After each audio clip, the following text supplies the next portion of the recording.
What if the practice that most people think of as purely spiritual, gratitude, is actually one of the most powerful neurological tools ever discovered for rewiring the brain, reducing the biological state of fear, and creating the precise internal conditions in which manifestation stops being effortful and starts being natural? That is exactly what Dr. Andrew Huberman's research reveals. And what it reveals about how most people are practicing gratitude is something that I think is going to completely change the way you approach this practice.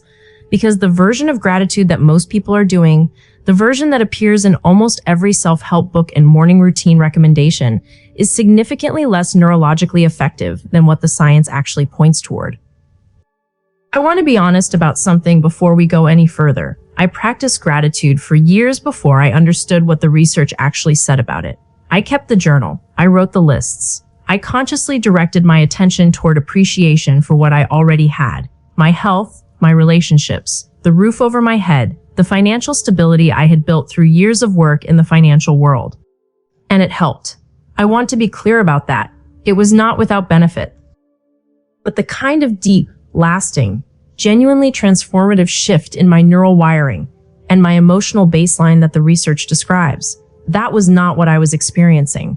And when I discovered why, through Huberman's work, I understood immediately what had been missing.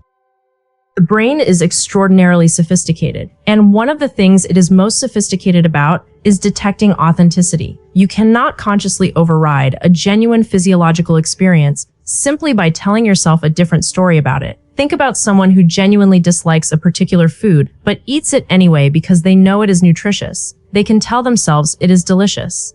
They can repeat it sincerely with every intention of believing it. But their brain knows the actual experience.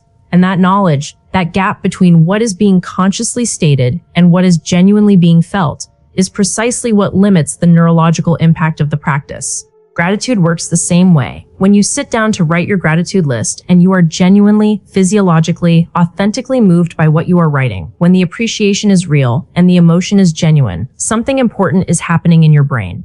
But when you are going through the motions, performing gratitude because you know it is supposed to be good for you, listing items that feel correct rather than ones that genuinely activate something in your nervous system, the neural impact is dramatically reduced. Because the brain knows the difference between genuine and performed, and it responds accordingly. This is not a reason to abandon gratitude practice. It is a reason to understand what genuine gratitude actually requires neurologically, and to practice it in a way that produces the real measurable, lasting changes in your brain and your biology that the research shows are possible. And those changes, as Dr. Huberman's research makes clear, are profound. We are not talking about feeling slightly better on the days you practice. We are talking about measurable changes in neural circuitry, reductions in inflammatory markers in the body, genuine, lasting shifts in the brain's default orientation toward the world, from one dominated by threat detection and fear to one that naturally, habitually inclines toward the pro-social, expansive, genuinely open state in which manifestation operates most powerfully. By the end of this conversation, I am going to share the specific practice that Huberman's research identifies as most neurologically effective, and the one that produced the most immediate and most genuine shift in my own experience when I began applying it. It is simpler than you might expect, and it is completely different from the gratitude practice most people are doing. If you are new here, hit subscribe and grab the free PDF on equal hours and their meanings linked in the description. Let's go deeper. So let me explain exactly why the most common forms of gratitude practice are significantly less neurologically effective than most people believe. Because I think this is the piece that, once you understand it clearly, permanently changes how you approach this practice, and why the change matters so much for your manifestation capacity specifically. The most widespread form of gratitude practice looks something like this. You sit down, perhaps in the morning with your journal, perhaps at night before sleep, and you write or think through a list of things you are grateful for: your health, your family, your home, the opportunities in your life, the things that are going well.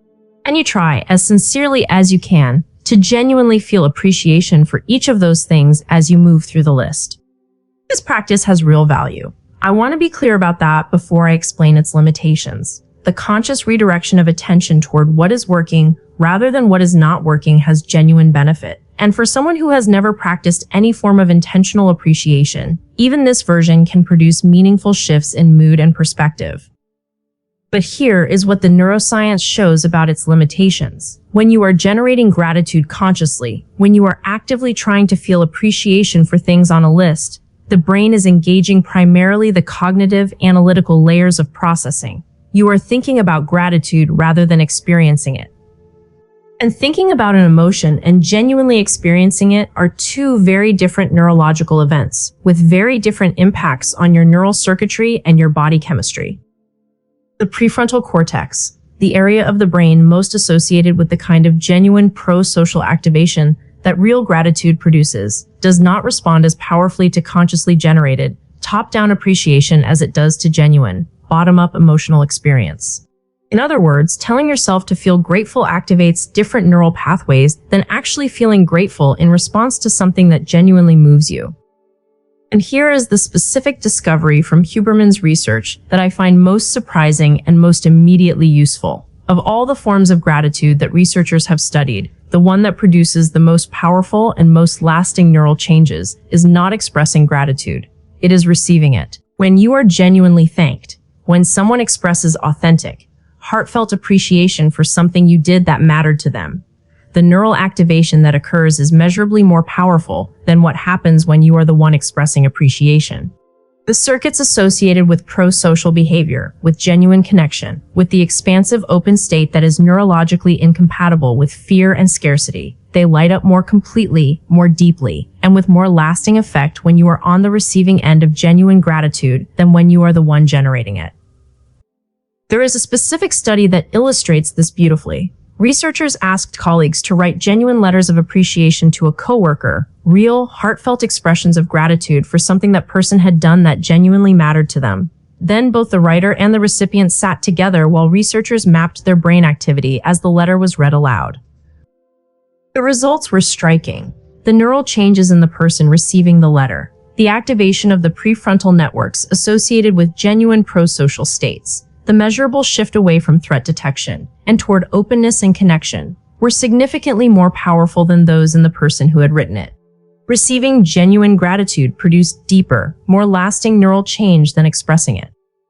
Now here is the practical problem with that discovery, and the one that Huberman's research addresses directly. Most of us cannot simply wait around for other people to write us heartfelt appreciation letters on a regular basis. That is not a reliable daily practice. So the question becomes, how do you access the neurological state of receiving genuine gratitude without depending on someone else to provide it? And the answer that the research points toward is both surprising and immediately accessible. You do it through story. Specifically, through genuinely connecting with a story of someone else receiving help, experiencing kindness, being seen and supported in a moment that genuinely mattered to them. When you find a story that genuinely moves you, that activates real emotion in your nervous system, that produces an authentic felt response in your body, rather than just an intellectual appreciation, your brain activates many of the same neural circuits it would activate if you were the one receiving the help directly. This is not a workaround or a simulation. It is a genuine neurological event. The prefrontal activation, the reduction in amygdala activity, the shift in body chemistry, these are real, measurable changes that occur in response to genuinely engaging with a powerful story of human connection and kindness. Not because your brain is being tricked, but because the brain's empathic circuitry does not sharply distinguish between an experience happening to you directly and one you are genuinely, emotionally inhabiting through another person's story. And this brings me to the connection I want to make that I think is one of the most important in this entire conversation, one that ties Huberman's neuroscience research directly to something we have explored in depth on this channel before. Dr. Bruce Lipton's research established that fear, specifically the biological activation of the amygdala and the fight or flight response it generates, is the primary biological mechanism that blocks manifestation at the cellular level. When the amygdala is active, the body is in survival mode. Every cellular resource is oriented toward protecting against threat rather than building toward expansion. And from that biological state, regardless of what you consciously intend, your body is broadcasting the frequency of scarcity and contraction rather than abundance and openness. I have a full video on this channel that goes deep into exactly how this mechanism works and what it means for your manifestation practice. I am going to leave it on the end screen. If you have not watched it yet, I genuinely recommend going there after this one because it provides the biological foundation for everything I am about to share. What Huberman's research adds to that picture is this: a genuine gratitude practice, specifically the story-based practice that produces real neural activation rather than performed appreciation, measurably reduces amygdala activity. It literally, biologically, measurably quiets the brain's fear center.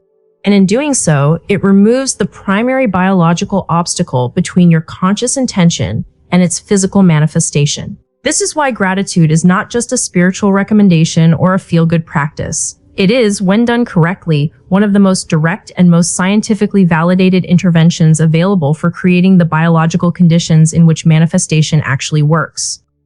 And that changes everything about how seriously you take this practice and how deliberately you approach it. Which brings us to the specific practice itself. Because understanding why it works is one thing. Knowing exactly how to do it in a way that produces genuine neural activation rather than performed appreciation is something else entirely. That is exactly where we are going next. So now we understand why most gratitude practices fall short of their neurological potential. And we understand what the research points toward as the most powerful alternative: the experience of receiving gratitude, or genuinely inhabiting through story the experience of someone else receiving help, connection, and kindness in a moment that genuinely mattered to them. Now let me get specific about what this actually looks like as a practice, because I think the most important thing I can offer you here is not just the concept but the concrete, immediately applicable reality of how to do this in a way that produces genuine neural activation rather than a well-intentioned performance. The first thing to understand is what kind of story actually works. And this is where I want to be very precise, because I think the specificity here matters enormously. The story does not need to resemble your own life. It does not need to involve circumstances similar to yours, people like you, or challenges you have personally experienced. What it needs to do is genuinely move you. Produce a real, felt, physiological response in your body, not an intellectual appreciation of something being touching or meaningful, but an actual emotional activation that you can feel in your chest, in your throat, in the way your breath changes when something genuinely reaches you. This is the key distinction that separates a practice that rewires your neural circuitry from one that simply occupies your attention for a few minutes each morning. The story must genuinely activate something in your nervous system. And that activation is something you will know when you feel it, not because you decided it was an appropriate response, but because something in you responded before you had time to decide anything. The type of story that tends to produce this most reliably is one that contains a genuine struggle, a moment of unexpected help or connection, and a resolution that carries real emotional weight, not a sentimental story designed to make you feel good. A real story of real human resilience, of real kindness extended in a moment when it genuinely mattered, of real connection between people navigating something genuinely difficult. I want to share something personal here, because I think it makes this more concrete than any abstract description can. When I first began applying this practice, I spent some time genuinely searching for the right story, one that activated something real in me rather than something performed. And what I found was that the stories that moved me most were not the dramatic, cinematic ones. They were the quiet ones. Stories of ordinary people showing up for each other in moments of genuine need, of small acts of kindness that changed the trajectory of someone's life in ways neither person fully understood at the time. The specific story I kept returning to in those early weeks of practice involved someone I had worked with years earlier, a junior colleague who had been going through an extraordinarily difficult period personally while trying to maintain her professional performance. And I remembered a moment where I had taken the time to genuinely acknowledge what she was carrying, not with advice or solutions, but with real, unhurried presence. Just sitting with her and letting her know that I saw what it was costing her to show up every day, and that I respected it deeply. She had thanked me in a way I had not expected, not with words initially, but with a quality of stillness that told me the acknowledgement had reached somewhere real.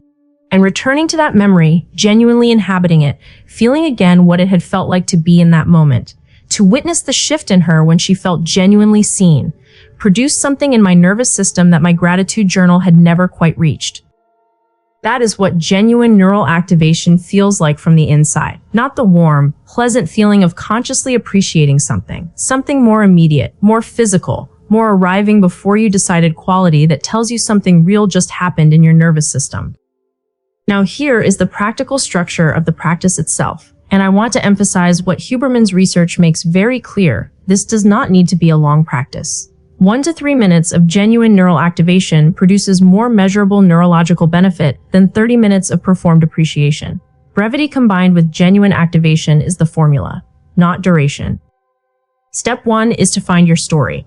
This is the most important step and the one worth investing some real thought in. Not a story you think should move you. When I first began applying this practice, I spent some time genuinely searching for the right story, one that activated something real in me rather than something performed. And what I found was that the stories that moved me most were not the dramatic, cinematic ones. They were the quiet ones. Stories of ordinary people showing up for each other in moments of genuine need, of small acts of kindness that changed the trajectory of someone's life in ways neither person fully understood at the time. The specific story I kept returning to in those early weeks of practice involves someone I had worked with years earlier, a junior colleague who had been going through an extraordinarily difficult period personally while trying to maintain her professional performance. And I remembered a moment where I had taken the time to genuinely acknowledge what she was carrying, not with advice or solutions, but with real, unhurried presence. Just sitting with her and letting her know that I saw what it was costing her to show up every day and that I respected it deeply. She had thanked me in a way I had not expected, not with words initially, but with a quality of stillness that told me the acknowledgement had reached somewhere real. And returning to that memory, genuinely inhabiting it, feeling again what it had felt like to be in that moment, to witness the shift in her when she felt genuinely seen, produced something in my nervous system that my gratitude journal had never quite reached. That is what genuine neural activation feels like from the inside. Not the warm, pleasant feeling of consciously appreciating something more immediate, more physical, more arriving before you decided quality that tells you something real just happened in your nervous system. Now here is the practical structure of the practice itself, and I want to emphasize what Huberman's research makes very clear. This does not need to be a long practice. 1 to 3 minutes of genuine neural activation produces more measurable neurological benefit than 30 minutes of performed appreciation. Brevity combined with genuine activation is the formula, not duration. Step 1 is to find your story. This is the most important step and the one worth investing some real thought in. Not a story you think should move you. A state of genuine openness, of pro-social activation, of reduced amygdala dominance, of a nervous system that is no longer spending its resources on detecting and defending against threat, and is instead available for the kind of expansive, creative, genuinely receptive engagement with possibility that manifestation requires. This is not spiritual theory. This is measurable neuroscience describing the biological conditions for what the law of attraction has always pointed toward. And having both, the scientific framework and the spiritual understanding, makes the practice feel not just meaningful but genuinely grounded in something real. Which brings us to the final piece, how to integrate this practice into everything else we have been building, and why the combination of all of it is more powerful than any single element alone. Everything we have covered in this conversation has been building towards something that I think is genuinely important to name clearly before we close. Because gratitude, in the framework we have been exploring today, is not a standalone practice sitting beside your other manifestation tools. It is the biological foundation that makes everything else work more effectively. Let me explain what I mean by that specifically. When the amygdala is consistently activated, when your nervous system is running the fear and threat detection program that Dr. Bruce Lipton's research shows blocks manifestation at the cellular level, every other practice you do is working against a biological headwind. Your visualizations are competing with a body in survival mode. Your affirmations are being generated by a brain whose fear center is partially overriding the prefrontal activity required for genuine belief. Your state of being, the frequency you are broadcasting, is being colored at the biological level by a nervous system that is oriented toward protection rather than creation. The story-based gratitude practice that Huberman's research points toward directly and measurably addresses that headwind. By consistently activating the neural circuits associated with genuine pro-social connection and reducing amygdala dominance, it creates a biological baseline that is more compatible with the elevated, open, genuinely creative state from which manifestation operates most powerfully. Think of it this way.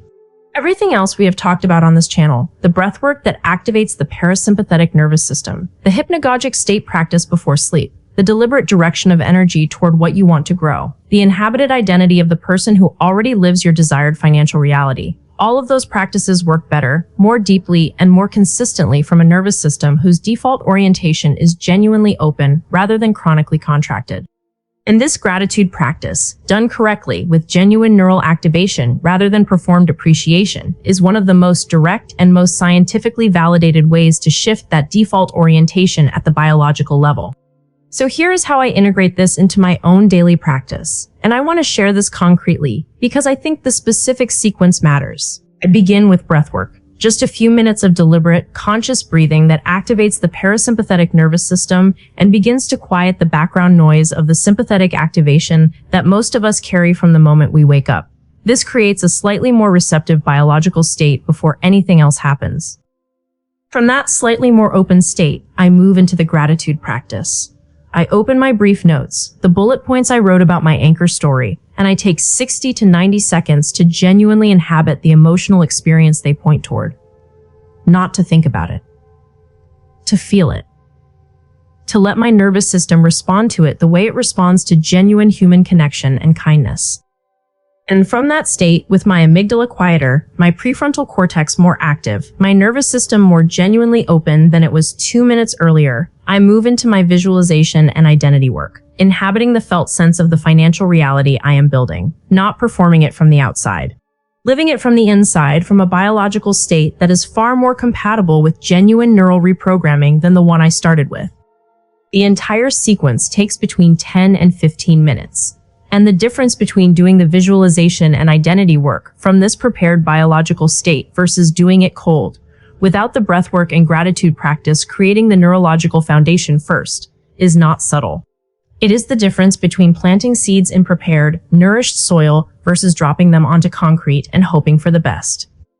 I want to say something to the version of you who is reading this and thinking, I have tried gratitude before and it did not really change anything for me. Because I understand that experience completely. I lived it for years. And what I know now that I did not know then is that the version I was practicing was not reaching the level where genuine neural change occurs. It was surface level. Consciously generated. Performed rather than felt. The practice we have talked about today is different, not more complicated. If anything, it is simpler. But it requires something that the list-based practice does not. It requires you to find what genuinely moves you and to be honest about the difference between what should move you and what actually does, between performed appreciation and real activation.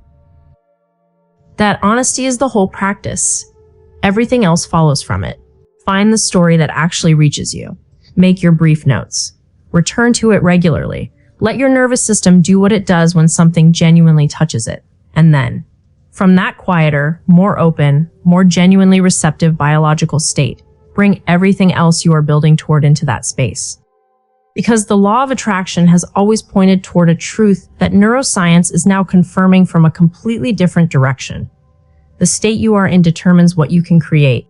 And genuine gratitude, not the performed version, not the list of things you think you should appreciate, but the real felt, physiologically activated experience of genuine human connection and kindness, is one of the most reliable and most immediately accessible ways to shift that state at the level where it actually matters. Your brain is listening. Your cells are listening. And when you give them the genuine signal of gratitude, not the idea of it, but the actual felt experience of it, they respond in ways that make the life you are trying to create not just possible, but biologically inevitable. Thank you so much for staying with me until the end of this video. It truly means the world to me, and I hope this conversation brought you something real, something that genuinely changes how you practice gratitude and why. If this resonated with you, please subscribe to the channel. We have so much more to explore together. And if you know someone who needs to hear this, share it with them. You never know whose life you might change with a single conversation. The books that have shaped my journey are all linked in the description below. And the free PDF on equal hours and their meanings is there too. Grab yours if you have not already. Thank you for being here. I will see you in the next one.